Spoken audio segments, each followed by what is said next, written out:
back to the Sylvia Career Podcast, where we have conversations that matter. Today's conversation is still on self-sabotage. However, we are going to review what we discussed in the previous episode, which was still on self-sabotage. So in the previous conversation, we had the perspective of a publisher and the things he has observed that women do to themselves to get in their own way while navigating their leadership or even career. And today we are going to have a different perspective. Yes, still on self-sabotage, but from a perspective of an HR. And I'm not doing this alone. Today I have a guest and she is going to introduce herself. So Hi Kalekye, would you viewers. please introduce yourself? Thank you. Hi viewers. My name is Veronica Kalekye Mutua, HR practitioner for 19 years now. It has been both rewarding, it has been both traumatic, it has also had its fair share of challenges, but also wins and gains. And I am happy to be here. Thank you. Awesome. Awesome, Veronica. It's so nice to hear a perspective from a child. This would be the first we are doing in this conversation. Yes, so it's a conversation that really matters. So, would you please tell us a little bit about yourself and how your career has been in the HR space and what self-sabotage behavior have you observed or that you have participated in? All right. So how I got into HR in the first place is I was working as a casual in a manufacturing company in an industrial area. The work was basically to do data entry. So the HR gave me a file and told me shortlist these CVs. By then I was doing IT. Then I'm thinking, okay, IT is not my thing. I'm actually liking this. And I'm not a person behind the systems. I'm a people's person. I talk to anyone. I don't judge. I don't make it a habit to judge. Of course, yes, I will enjoy the occasional gossip. But I now that's how I got into HR because now I'm a people's person. It is my joy. So I started again first year. HR, thankfully, my parents did not throw me out of the house when I made that decision. They supported me through, and here I am. So my growth in HR has been. I've had helpers on the way. I've had people that have built me even in the profession, and I really thank them. Of course, I tell them. I don't have to mention them now, Yeah, but I you don't usually have to. tell them one who got me from government to the NGO sector, one who got me from the manufacturing to back to NGO again, and then now that I have been in corporate and then back to NGO again. So I've had people that have assisted me along the way, people that have given me good feedback, even workmates that I've worked for. They would tell me, Kalekye, no, stop. This is not how we do things here. This is not HR. Character, can you change? So I'm one person who likes feedback. It's not Awesome. always easy. Yes. When somebody tells you, sometimes they can be rude, but I really appreciate because somebody is telling you that don't go through this path. Somebody is watching you, do not fall, follow this path. So that's how my HR is. So I'm very passionate in mental health at the workplace because there is no sane human being, Yes. adult for that matter, who would just choose to come to work at 11 a.m. True that. Who would choose to work until 2 p.m. Or when they leave early. And I know sometimes we suspect workers when they tell you I'm sick. Some of these sicknesses are not something that I can take to hospital. So I am one HR who believes in the gentleman's agreement. If you feel like you can't wake up today, please just call me and tell me I can't wake up today. Or if I've seen people who are going through maybe marital issues, and now the thing with women, we carry our issues on our backs. Hence the book Self-Sabotage. Yes. We carry our trauma, we bring it to the workplace. Yes. I have had my own story. Yes. It's a story for another day. I would mention it maybe during this period. Yes. But what I learned is as a HR, I can't afford to bring that trauma on my back to the workplace. Awesome. Because the people that are coming to the workplace have nothing to do with my issues. Yes. The other thing that I believe as a HR is the due dignity. Give people dignity. Even if you are terminating people, Yes. let them have their dignity. Let them walk out of that place saying, okay, the HR spoke to me kindly. Yes. The organization is going through redundancies. She couldn't keep me if she would, but the use of dignity. course. Then also, just basically the duty of care. If somebody is bereaved, be there. Yes. I worked somewhere where a staff member had lost her baby, and the HRs, I was the HR, yes, but lower ranks. But the head HR, she was too mean about the whole situation, and I decided I won't be that HR. You need to carry them because people spend more time at the workplace more than they do at home. So that has been my journey. That's how I believe. Wow, Yeah. I love that. You're bringing out something that empathy has a big role to play when you're handling human beings. Because tomorrow you'll ask me, Sylvia, how are you? And instead of me speaking to you, I cry and say nothing. So would you tell me to to get my act together, or would you walk me through the journey and make sure I'm comfortable? So on that note, as you've just mentioned, there is a place of feedback, and the art of receiving and giving feedback is very crucial. And I realize it's a delicate balance, because how do I see that I am not telling you things because I want you to just like me, but I want you to improve on something. How do you handle the whole feedback aspect? If you come into HR, come with facts. It's in the same way where we put in our policies, and by the way, these policies we make them, but they also impact us as the HR. So we are not doing them for the staff. For all of us, even the HR is impacted. Yes. I had to fix that in there. So when you come to me, come with facts. Yes. When you come to me and you tell me somebody has bullied you or harassed you or discriminated against you, give me facts. Tell me when and where, and then be sure that I shall investigate. So when I'm being given feedback, it is probably something I have done, an email I have sent, a policy I have introduced that people don't like. I remember when I joined a former employer, I attempted to change the medical cover. Well, I was changing it because I'm thinking these people are spending too much premium on this cover. And then I want to change them into another underwriter. But when I'm doing that, people are used to this one. Yes. They're used to this cover, year in, year out. So they came and told me, there's one person who came and told me, she sat me down in the boardroom and told me, no, please don't do this. Yes, we have changed us to another underwriter, but please, we are enjoying the benefits of this other underwriter. They had the freedom of choosing the hospitals and to choose maybe how they want to get their specs, maybe twice a year.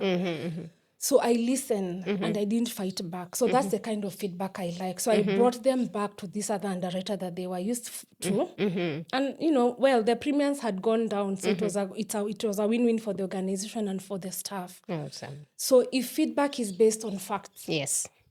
then I will accept and I'll adjust. If I cannot adjust, then I would give you feedback as well and will tell you, no, this we can't work. I have to put my foot down.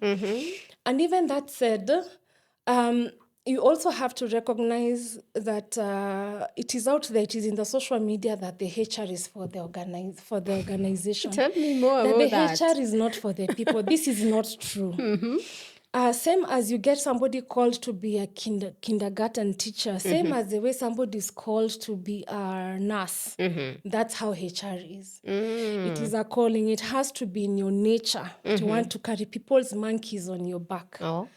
So, so in as much as HR is also concerned, there's also the aspect of, I think I've lost my train of thought there, but I had already mentioned it before. Precedence, what I do for you, I need to do for the next person. Okay. So that's also how fairness comes in, and that's how feedback now works. Awesome. Yes, before you lost your train of thought, this is where you added that there's the notion out there that HR is not your friend. Would you demystify that? Because having been in the HR space for 19 years, so who speaks for you?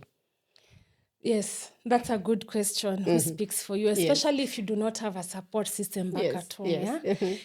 So for me, my support system is my siblings. And I will rant, I will record voice notes on WhatsApp in the family group.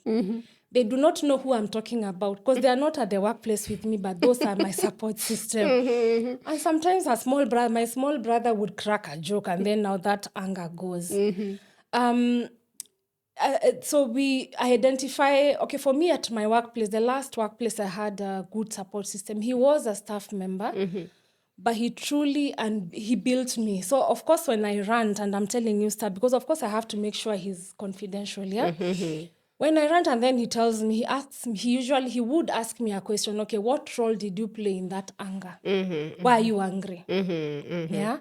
What role did you play? Did you explain yourself? Did you tell your supervisor that this doesn't work, that this is not you? Did you explain yourself? Yes. And I would quickly just get on the bandwagon. But it's true, the HR doesn't have somebody to talk for them when they need a salary increment, when they need better terms, when they need that staff car. Yes. You have given other staff or managers a vehicle. Why are not giving the Yes, HR? So HR cannot speak for themselves. Because if they do, then maybe the question would be, okay, whose salary did you see? Because you're doing payroll for you to demand that salary. But in essence, HR is like walking a tightrope. You see those people in the circus that balance a beam and they're walking on a rope, and then there's void down there, yeah? So either way, you can fall on this side, management side, or you can fall on that side, the staff side. So to balance that tightrope is also something very difficult to do. That's why we are branded that, the HR will not think of you. The HR thinks for the organization. When it comes to redundancies, there's an organization we had to do redundancies for. And I had to travel to Lodwar to deliver the news. Because what I was telling my manager is, when we are doing this, we have staff that are working in the far-flung areas. Okay, of course, I love traveling. So maybe that was one day of traveling. Yes. But I'm telling them I cannot do this over the phone. Yes. Let me go to their domicile. Let me go where they are working. Let me sit in the car if they are staff drivers. Let me go sit down and talk to them. But apparently now that driver we were to tell that the funding was ending, he lost his brother the same night. Yeah, he lost his brother the same night. I was also heartbroken for him, but we helped him whatever he needed before I left Lodwar. So it is, HR has to carry a lot of empathy. I've also gone through redundancy. I've also been declared redundant. So I understand and I know the pain. But at the end of the day, all HRs must employ empathy. You must put yourself in that shoe. And most importantly, they must go with dignity. These are people who have families. This is their source of income that you're telling them shall not exist. Employment of dignity, and also explain the organization, where they are. That is key. All right. Yeah. That's very interesting. I wanted to bring the conversation back to self-sabotage. How does HR, because now I'm learning from you also that you have to speak for yourself. So what are some of the self-sabotage behavior that plays a lot from an HR perspective, both in your own story and the people that you observe and those who you work around with? All right. How is that? So just like in the book where we are giving our own practical examples, things that we have done that are sabotage. So I'll start from there. One is, for example, when you're getting into an employment, and then you asked, what salary would you like? That's key. I have been very guilty of asking what I am not worth. Because, my thinking is, and this is not from the old school of thought, get your current income, do a 20% markup, ask for that. But sometimes when you now ask for that salary and then you get in and then now you're seeing staff files and you're wondering, what did I do? Yes. Why did I shoot myself in the foot? Yes. What, at that point you can't ask the organization to add you more money because you asked what you asked. You asked what you thought was worth, but apparently it was not your worth. And even speaking for yourself when you're working, because you can be told, can you add a benefit to this stuff? You should ask, what about me? Because I'm doing the work, I'm putting in the hours. I have saved money for the organization in one way or Yes. another, and Yes. my performance appraisal is Yes. is good. Mm-hmm. Speak for yourself. Mm-hmm. So for me, one habit I had is failing to speak for myself in that organization, because when I joined, we moved a lot of things, and things were working really well. Yes. But somebody told me, okay, why are you not asking for, say, more hours of work? Because I was given a 4-hour contract. Yes, it worked for me in some sort of way. Yes. But so somebody, why don't you ask for a full day? Because if we call you at 4 p.m., you pick the call and we talk. But I tried. So when I tried the first time, it didn't work. I tried the second time, then that was it. I stopped. So I Yes. started thinking of what can I do in my extra hours? And Yes. I got something that would sustain, something that would keep me going. The other one a HR does is when when you have the imposter syndrome. That is common for all women, not even HR. Yes. You feel like you're not worth anything. Yes. And it happens. And then you're sitting in a meeting, people are discussing key things, and then you're thinking, oh my God, what if they discover I'm a fraud? But you're actually not a fraud. Yes, you're not. Yeah, you're not You a deserve fraud. to be You where you are deserve because to you've worked for it. You deserve to sit on that table. Yes. So, for example, there's a management meeting, and then so there's a round table where people are sharing their updates, Yes. the company updates. Yes. And then it gets to the HR, you're just speaking things that are common. Guys, apply for your leave. Guys, do your performance appraisals. Or, I'm working on this recruitment. And you feel in your heart this is not enough. But maybe one person has given updates for 30 minutes of the entire meeting. Yours is only 10 minutes. Yes. And then even after you give updates, no one asks for follow-up, or nobody asks questions. Of course, that's now where imposter syndrome comes in. Yes. Sometimes it helps for you to learn the business, understand what they do, so that you can be able to also chime in. Absolutely. When they talk about a difficult customer or a difficult, give your ideas. Say, for this difficult customer, this is what we are going to do. This is a suggestion that we will do. Exactly. Self-sabotage also comes with over-apologizing. Yes. You are apologizing for things you have already made a decision on. So, for example, you have made a decision that, when I said about that medical cover, when I moved the medical cover, Yes. the benefits were there. The company saved 4 million. It was a lot of money when they moved medical cover. But I didn't do, when I said, I didn't put my foot down. Yes. But at the same way, you need to also balance the equation, because I have to listen to the people. This cover worked best for them. Can we go back? And then now, the 4 million is no longer 4 million, is 2 million saving, which works for the company as long as it's a saving. Yes. So when you make a decision, stand by them.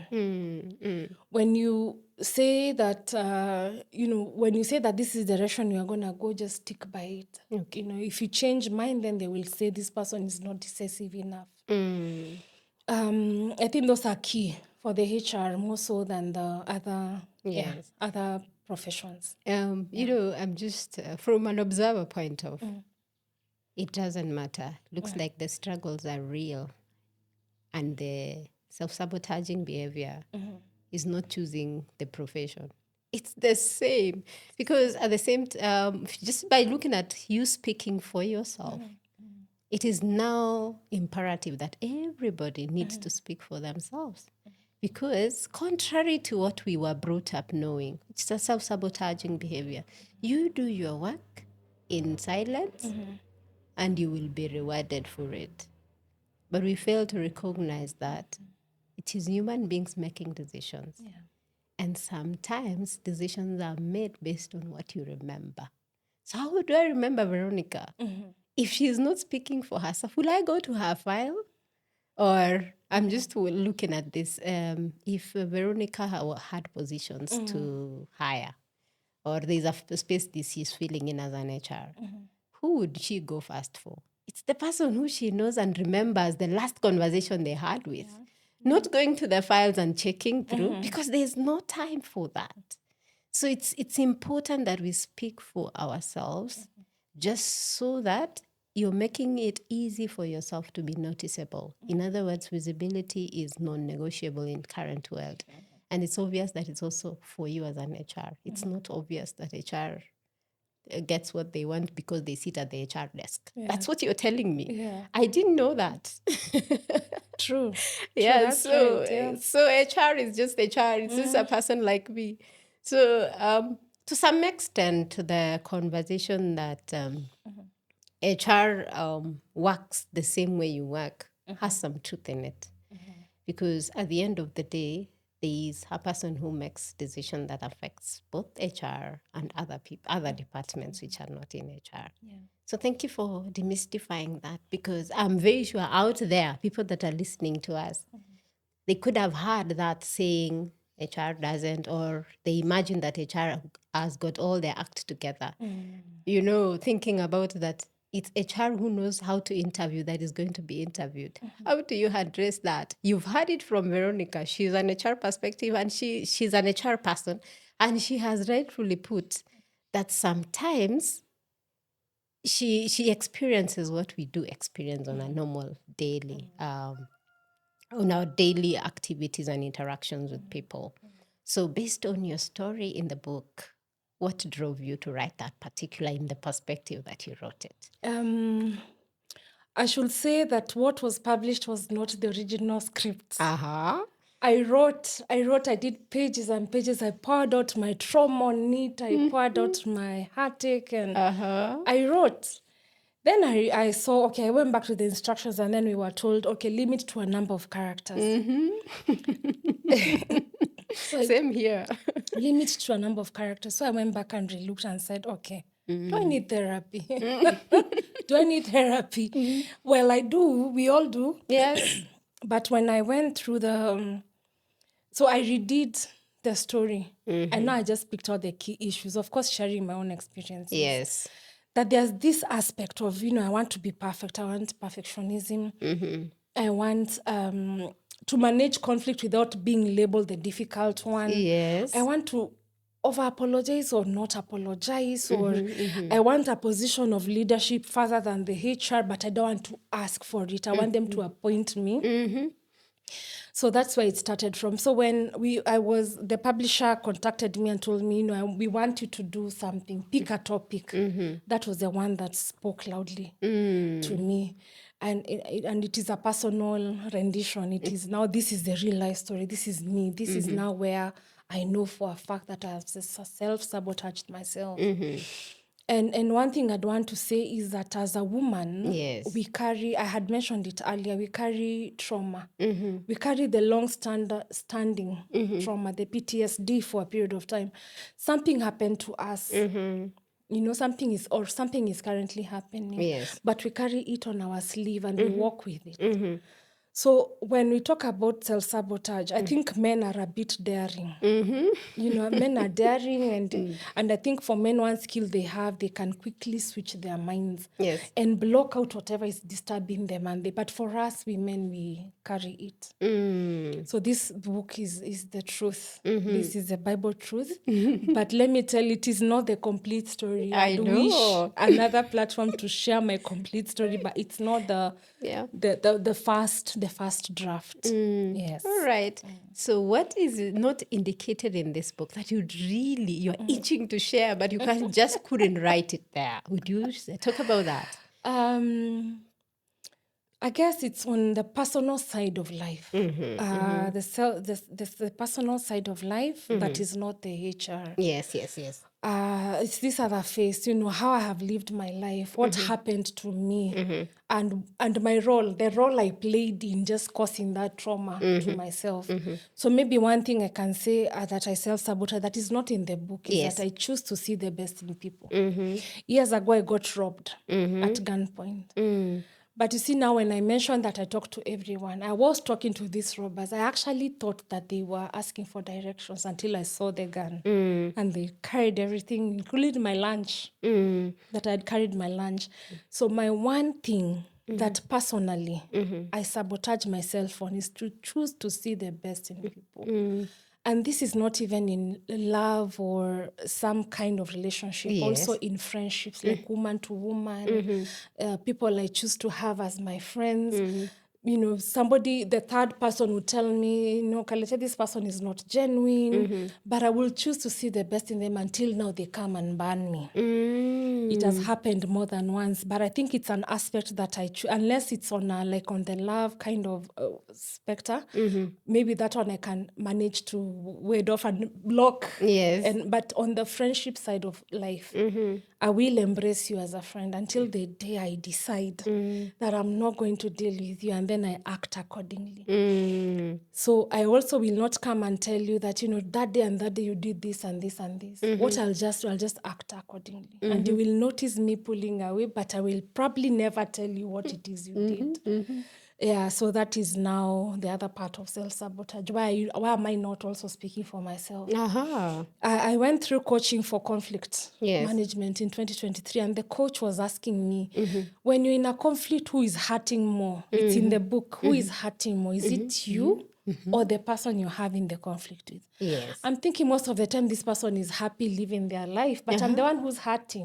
I'm the one who's feeling it. He asks me, where do you feel it? Is it in the head or is it in your heart? Saying it's in my heart because I can't believe this person would choose to do this to me. Yes. So it's a learning process. Yes. So it is a learning process, and I'm learning to get out of it. But as I said, therapy works. I had a really good therapist. So therapy works, coaching works. Yes, it does. It does. Yeah. You brought out a very important aspect. Yeah. For the longest, therapy is imagined for the weak people. But from my observation, where I sit also from a coach perspective, a person that has gone through therapy is way easier to handle in terms of, when you're coaching a person, there are other aspects of not necessarily related to what they want to discuss with you, but they come up. Yes. Then if you're reading and if you're observant enough, you're able to see, oh, this one should have gone through therapy in this and that aspect. So hearing it from you, can we say therefore that HR person needs therapy as much as any other person would need? Yeah, that's right. But is that what ought to happen? Because Yes. yeah, so Yes. and what's your perspective? Because you also shared that you are a mental health advocate. Tell us a little bit more about handling the mental health and also to help to bring back the person who is experiencing more self-sabotaging behavior because of history of what has happened to them. Because you see, we realize as society and how we have come, many people are carrying PTSD even up to now, even things that happened years ago and still manifest itself as self-sabotage behavior. Yeah. Therapy is not for the weak. Therapy is for everyone. Yes. Even when you feel like you can't get out of bed, therapy is. And in organizations I've worked for, I've managed to introduce employee assistance program. Yes. Where you have a therapist on call. Yes. And you put them on a retainer, or if the organization doesn't have that kind of money, you can have them charge per the person they see. Yes. So sometimes, in a HR class, we all taught the postgraduate in HR, if you have gone through it, we are taught about the workplace counseling skills. Yes. But there's as much as that can go. So of course, every HR can be a counselor, but not a therapist. But you can start the essence from there. Just a moment. So you said you can be a counselor, but not a therapist. Not a therapist. Please tell us the difference before we carry on. So a counselor is the general, I sit down and I listen to you. Yes. But for you to be a therapist, you have to go to school and be qualified and also join. I think they have a body for therapists in Kenya Professional Therapist Association. I'm not sure whether that's the correct wording for it. But the workplace counseling is, for example, when I'm doing a performance appraisal and there's something I'm noting that is not right. Yes. Can we sit down and you explain to me? Even before we get into that performance discussion, please let's discuss. What are you struggling with? What is happening? Yes. So that's the basic counseling. Or somebody who can just text you and say, HR, can we talk? Listening. But there are those, there are those things that go into now the ones that need to be medicated. Yes. Either to sleep well, if they are a danger to themselves, and even if, at one point they will come and shoot up the office, those are the ones that need to be medicated. Yes. But the HR can refer this person to a therapist, psychotherapist. I remember even when I'm negotiating for medical covers for where I work, Yes. there has to be psychosocial support in that cover. Awesome. There must be psychosocial support because, of course, we can't pay all this premium and then somebody cannot access a mental health expert. Yes. So, yes, some providers, they require a letter of introduction. For example, I give my staff member a letter saying that please see this staff. They have struggles that they need counseling with. And then now they take the letter and then they are seen based on that because it's come from the workplace. But now the counselor, whether in the workplace or a counselor out there, they can recommend a therapist, but they will also still be required to do a recommendation letter. Where maybe this person needs now to be medicated, or please assess their suitability to work. All right. Mental health issues are illnesses. And we know that we have over 2,000 mental health issues in the world. We have over 2,000. And I have been told, I think I shared with somebody, there's a time when I was going through my trauma, I was also in a lot of debt. And I remember this one person I owed. And I told them, I'm even in therapy. It's not in the therapy, the Kenyans say that I'm depressed. This one what is it called? Diagnosed. And this person, that you're seeing a therapist, but I thought you're strong. Why are you seeing a therapist? You see, that's the notion. Yeah, exactly. And then us living in Africa, we know we don't believe in such things. Yes. We don't believe, why are you seeing a therapist? Are you not... Are you about to run mad, Yes. Are you running mad? Are you that weak that you're seeing a therapist? But therapy, you should put it as part of your self-care routine. Yes. Same as the way you do your skin and your nails and your hair. Yes. Put it as part of your routine. It's not so expensive. Exactly. So in other words, it is also self-sabotage to act strong when you are at your weakest. Yes, because the day you will break, Yes. you will break, you will fall, and that is now what people will see. They will not see the struggles that led you there. Exactly. Yes. And now you have just made me remember something. When I went through a job loss through a redundancy last year, we're in the process of processing what is going on.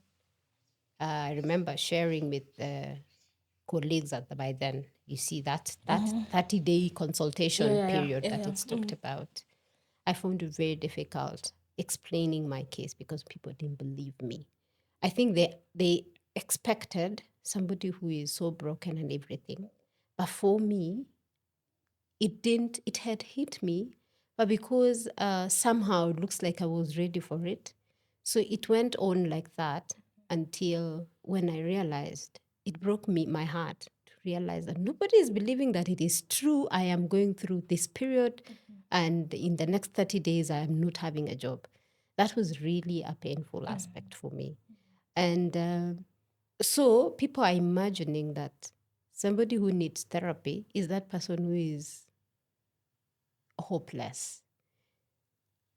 From my own experience, it felt like I needed it more than that person who really, I think a person who appears weak is even better because that means they are working on their healing. Because you who appear strong because you know you know how to somehow navigate, it becomes a little bit hard to adjust to the point that over explaining, because you see somebody asks you something and you're telling them this is what I'm going through currently, but they're not looking at it. They think you're pulling their leg or something. For me, that was really a hurting process. So and I'm actually giving you a question on this aspect. How does HR support people that are going through that process to make sure that they are not self-sabotaging, even on that process, the processing the difficult situations of workplace? Because redundancies do happen, job loss in other aspects, even through non-performance. How does HR help for supporting that aspect? It's not easy at that point Yeah. to offer that kind of support. Yes. But there are companies in Kenya that are doing what is called outboarding. Yes. And they're supporting staff navigate that end of the deal. Yes. Pension schemes also have a preparation for people that are also going through retirement. Yes. And, for retirement, you can give a 1-year notice. Yes. Tell them that at the end of the year, you would have clocked 65 years. It's time for you to leave. But I would say one thing, that it's not easy for the HR to offer that sort of help at the point where you're telling somebody they're losing their jobs. Yes. But it helps to remind them that in the medical cover, there's a therapist. Aha. And this medical cover, we are not going to stop it now. For my employer, I would champion Yes. for people to maintain their medical cover until the end of the renewal period. When it's supposed to be renewed, then we knock you off. Yes. But you can keep it until the end of that year, yeah? And you remind them there is a psychosocial support system in that. Okay. Of course, you're the one who's delivering the message. It is also very cruel of you to say, come talk to me. Come, I offer you help. Yes.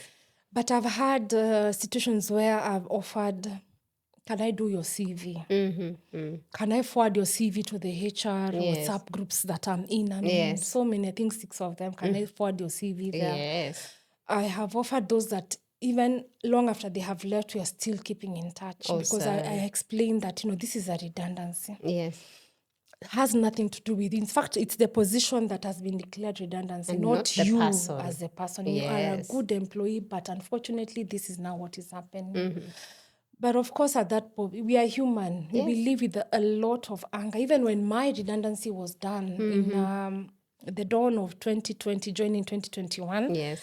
when it was done, I didn't want all these things, what they were telling me. Okay, why are you telling me these things? You have just declared my position as HR, which is very rare, redundant. I get it. So whatever the reason why you decided you're no longer in need of this position, it hurts. Yes, and it cuts deep, especially when you're thinking you have children, have school fees, you have rent to pay, you had plans. It is hurtful. Wow. But you as a HR, when I talked about put yourself in those shoes, because those policies can also come and impact. You can also be declared redundant. Absolutely. You can also have a performance issue. Life happens, and maybe something happens that will declare you person non grata. You can lose your job. Just do policies that put you also as somebody who can easily be affected by them if something would have happened. And then also we have the human nature. Yes. And even when I'm talking about self-sabotage, I'm seated here and I'm thinking, okay, probably there's somebody who's going to view this episode and then thinking, okay, what is she saying? That's only me. What is she saying? I know. But this is me. This is the honest Kalekye. So maybe I've never told the line the way that I'm speaking now with a lot of authority. But I know what I hold and I know myself and I know this is now what I'm advocating for. Yes. Yes. I love that. That it will sound cruel to communicate that, but it still helps the person because when the person comes to, they will be able to see what is on their table. What can they still benefit post this whole process of redundancy? Yes, so going back to yourself will enable a person really to go and seek therapy because it's still provided. And it is also, I also want to mention about self-sabotage in that period, that it's very possible for a person not to detest everything and not pick the good that is in, that you can still benefit from, even going through that process. So for me, it was very good because I jumped on therapy immediately because I realized, no, I cannot go on this way. This way, I cannot hack it on my own. I think what dawned on me is when I was trying, when people ask me how I am and I'm explaining, and the way I said that looked like I was joking on people. That was a wake-up call. Hey, Sylvia, you need help. Please go seek it. Otherwise, you lose your mind. Because it was very easy. And it's very natural to have the unthinkables in your mind, especially where, for me, I think it was a very interesting perspective because in less than a month, I had just gotten a letter of promotion, and then suddenly I need to process a redundancy news. Yeah, so it was really, anger was there. Of course, I was angry because I'm like, what? Really? Why are you telling me this now? And then I think that fueled the making it harder to navigate was that I am saying this, and then many of people that I was around with, like, Sylvia, you're lying. How? Your name was in the list of the promoted colleagues recently. Why are you telling us you're being redundant? I mean, your role is falling redundant. So somehow, how it was received by those around me fueled my nearly self-sabotaging behavior. Of course, I haven't spoken that in the book because I needed to limit, just the way we all had to limit, because it was very easy for me to fall and self-sabotage and not look at the bigger picture and the better things that are coming my way.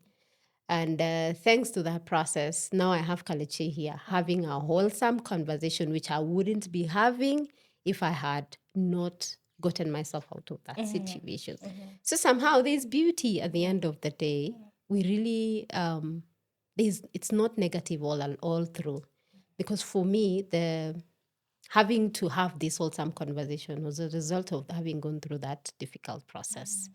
Yeah, and if I had not learned a little bit about self-sabotage, I would have self-sabotaged completely and be doing other things that are different from that, from what I am doing right now.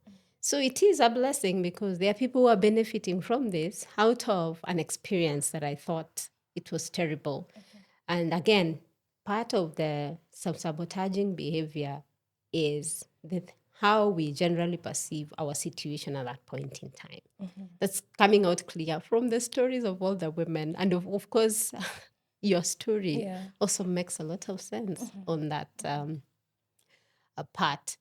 And now I'd like us to go to from an observant or an observer point of view.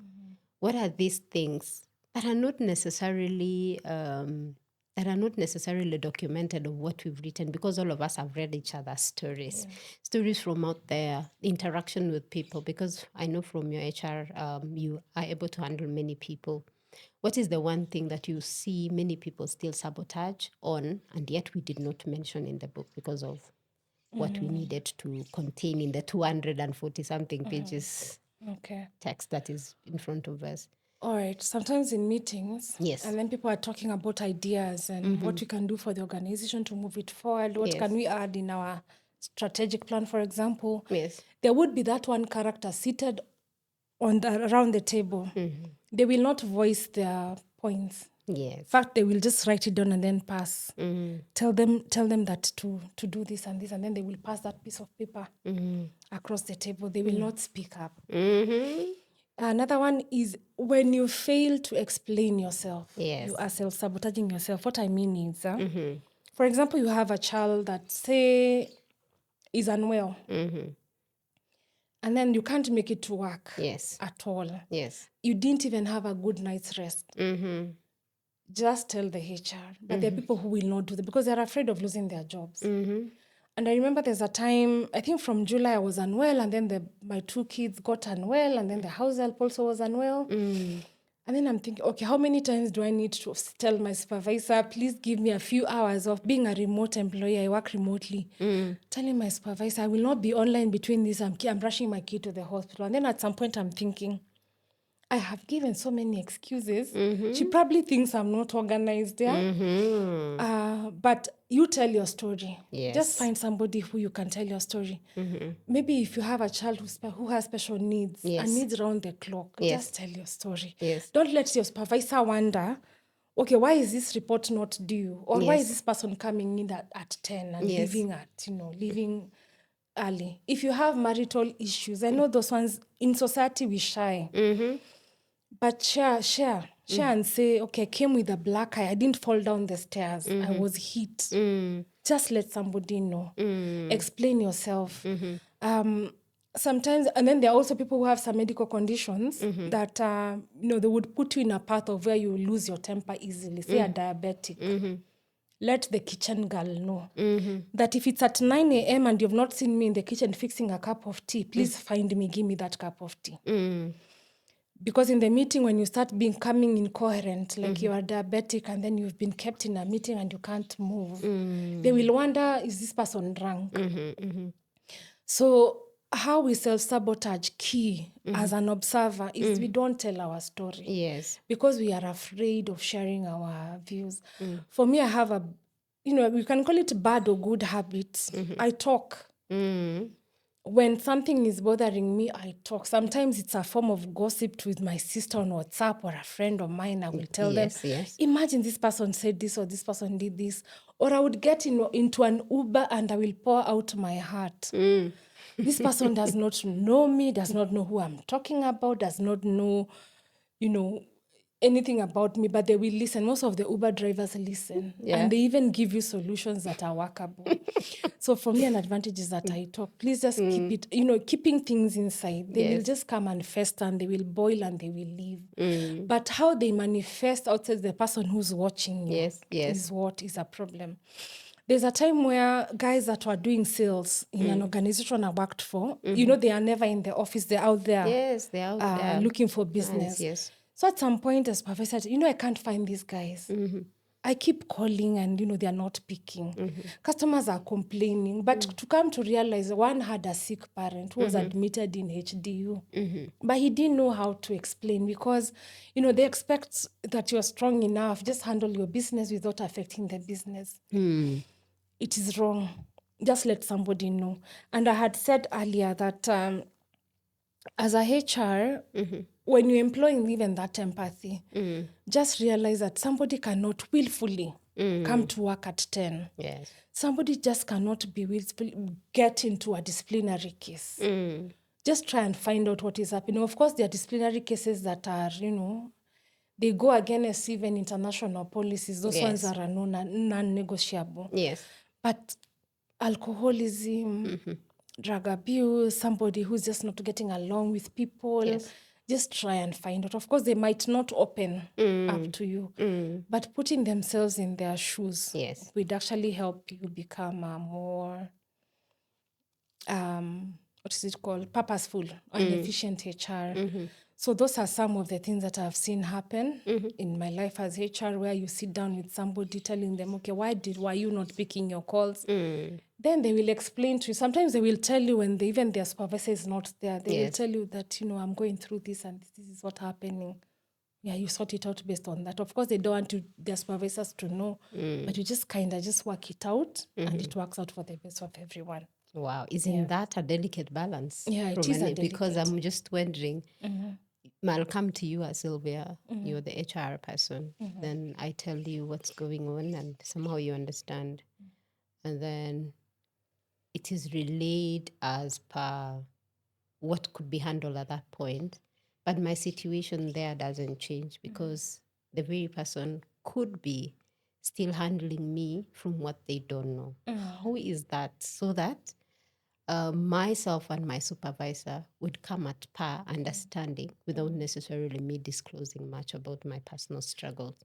Because I think from the point of view of someone who has been led before, of course, all of us have been led. There are things that if you tell your supervisor, you would feel you're exposing so much. And some decisions are made based on personal stories. How is that handled so that you're not self-sabotaging by oversharing your personal life that it can be used against you anytime? It is a delicate balance, just as you said, because sometimes I might share with you that I'm getting beat up at home. And then you develop biases.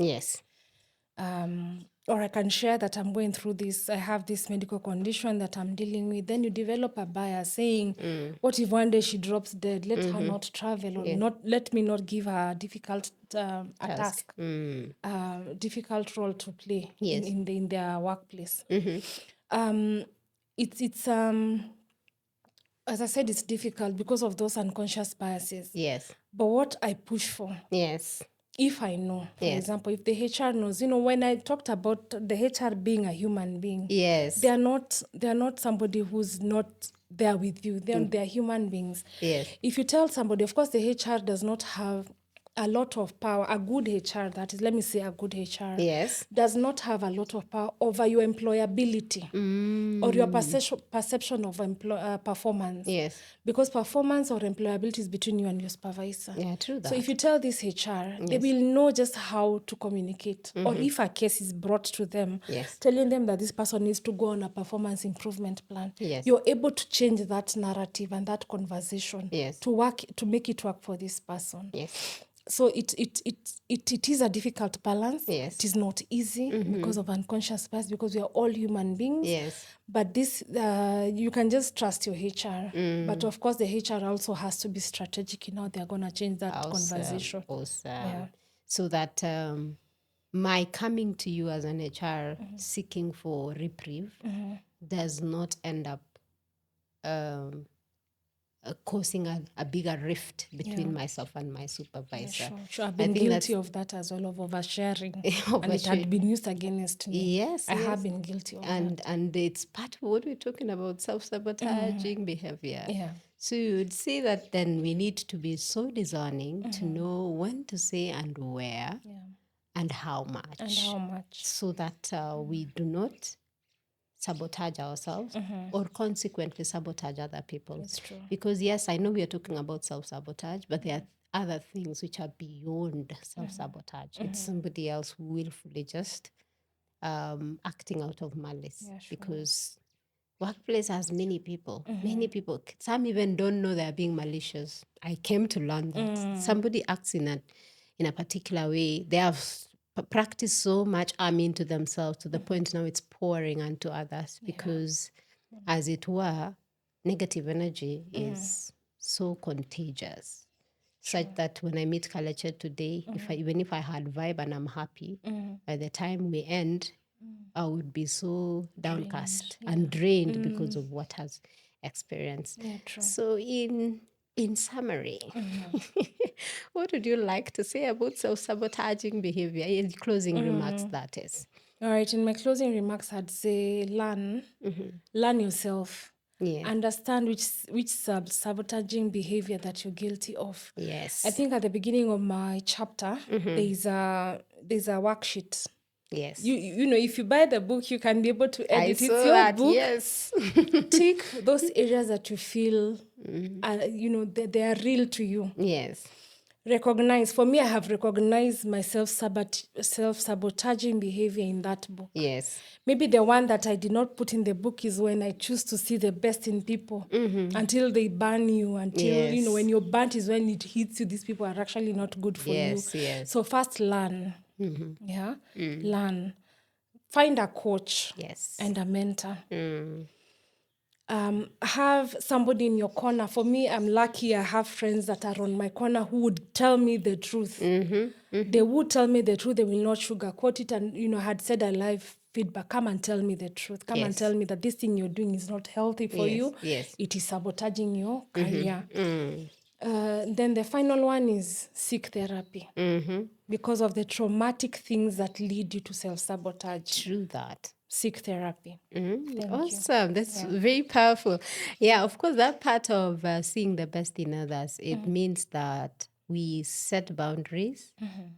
And I know that boundaries are not actually walls, they are bridges. So the early we know that this is the match that I do, recognizing that, in your case, recognizing the best, that your self-sabotaging behavior is seeing the best in others to the point of forgetting you, so that it hurts you way later, and yet you had seen it coming, but you never did anything about it. So I think one of the things that helps me as a person is set a boundary and keep it first. Keep it first. Because if I am always saying the one more thing, if I'm allowing one more thing beyond my boundary, it is self-sabotage, because you will hurt me. And I would say, I wish I had just kept that line right there. So yes, boundaries are there to protect us, and even the person that is that you are communicating that boundary to. Because at the end of the day, you don't just wake up to put people at arm's length. No, you have definitely gone through a nasty experience, and you are now protecting you and protecting them. Exactly. So that they really don't have to go through that experience. So, on that note, that is our next conversation on the Sylvia Corrin podcast, the art of setting boundaries and making sure that the boundaries work for us. And I can't wait to see you again in the next episode. To have a lovely day, and thank you very much for being part of our conversation. Kalekye, thank you for coming. Thank you.